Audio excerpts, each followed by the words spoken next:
نيازي مصطفى، اسم رنان في عالم الفن والإخراج. اسم كبير قوي من أسماء المخرجين في الزمن الجميل.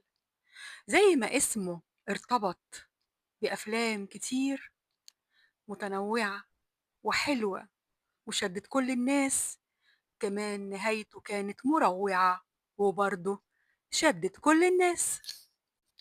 دايما بنسمع إن مفيش حاجة اسمها الجريمة الكاملة، بس أحيانا بيبقى فيه جريمة كاملة.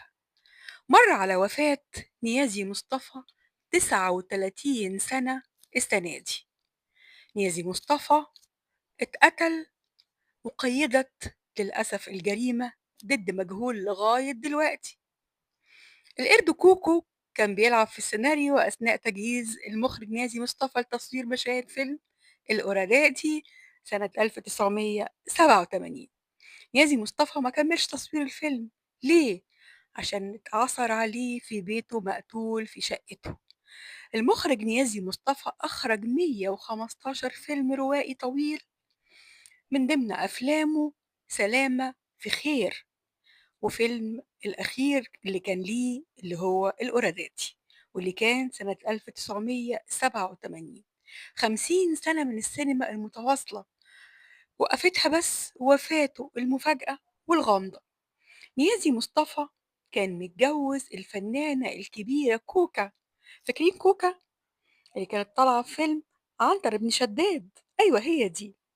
لكن ما كانتش بتخلف، فطلب منها إنه يتجوز عليها مع إنه كان بيحبها قوي، وهي وافقت وفعلا اتجوز.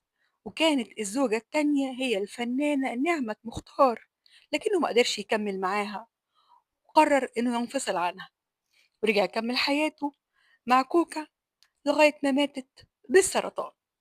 في يوم من الأيام الطباخ بتاعه راح له الصبح زي ما كان بيروح له كل يوم، وبعد وقت طويل من الانتظار على باب الشقة والتخبيط ومحدش فتح، فراح لأخته يقول لها إيه اللي حصل، لأن أخته كان معاها مفتاح بديل للشقة.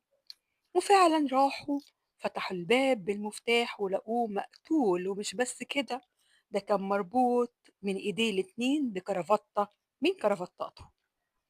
بعد شهادة الشهود، في ناس قالت ده كان متجوز عرفي من فنانة مغمورة، وهي اللي قتلته هي وعشيقها. طبعا الممثلة دي معروفة دلوقتي، بس للأسف مش هنقدر نكتب اسمها عشان ما نعملش لنفسنا مشاكل.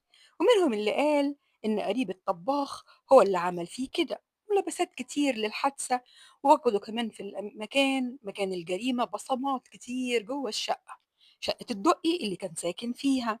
للأسف الحادثة دي مصر كلها وسكان الدقي اتهزوا وقتها للجريمة البشعة دي، واللي قيدت للأسف ضد مجهول، ودي الجريمة الكاملة زي ما بنقول. دي حكايتنا النهاردة، حكاية المخرج الكبير نيازي مصطفى، وأنا أختكم همسة ودي قناتي. من فضلكم ادعموني باللايك والاشتراك في القناة. شكرا جزيلا.